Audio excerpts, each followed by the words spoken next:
Ninaposema usiwatumie watu pesa, namaanisha usiwatumie watu pesa. Awe ndugu, we rafiki, we watu wa karibu, usiwatumie watu pesa.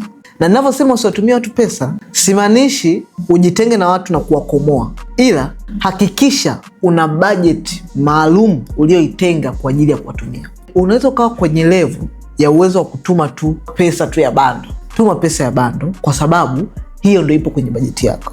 Unaweza ukawa upo kwenye level ya kutuma 100,000, 200,000, 500,000. Tuma hiyo pesa. Yani haingilii bajeti yako ya biashara zako. Iko hivi, sio kwa sababu biashara yako imeanza kuingiza millions and millions kwenye biashara yako, basi unakulazimisha na wewe upandishe bajeti ya kuwa unatumia watu pesa. No, kama unaingiza millions kwenye biashara yako, lakini wakati huu ni wakati ambao biashara yako ama chanzo chako hiki cha mapato kinakuhitaji zaidi kurudisha na kuinvesti huku ili ikomae na iweze kukuzalisha zaidi, usiongeze pesa wala bajeti ya kutumia watu. Itakuwa ni kutokuwa na akili timamu.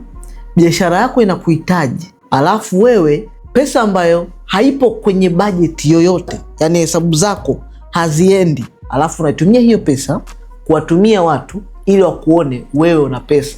Iwe ni familia, iwe ni marafiki, iwe ni mchumba, iwe ni watu wako karibu. Hata kama wanakuona kabisa maisha yako yamebadilika, kampuni lako limebadilika, kampuni lako sasa hivi linatengeneza millions and millions per weeks, haigarantii wewe kuwatumia hela. Na kuweza kuachieve mentality kama hii, inapaswa ufahamu kwamba society ama jamii inayokuzunguka, mentality yake ama namna ilivyojijenga haijajijenga kumruhusu mtu aende akue zaidi ya jinsi ambavyo wao wamezoea kumwona mtu akiwa mkubwa kwa namna gani. Na hii utaelewa vizuri kama umetoka kwenye mazingira ambayo haukuwa na kitu na unafahamu kabisa namna gani inavyotokea na inavyofeel usipokuwa na kitu. So unapoanza kutengeneza hatua kwa hatua unazozipiga, it's automatic. Mazingira unakotoka sio kwa sababu eti wana shida sana, ni kwa sababu hawajazoea. Na hii imekaa kwa jamii zote na familia zote ambazo zimetoka kwenye background ya chini. Automatic. They will never allow you to grow. So unaweza kuanza kusema naonea huruma, watanionaje, watajisikiaje. Kipindi unasema watajisikiaje, hivyo ndivyo wao wanapata energy na nguvu ya kulazimisha wewe pia ubaki kwenye level kama walivyo nayo yao.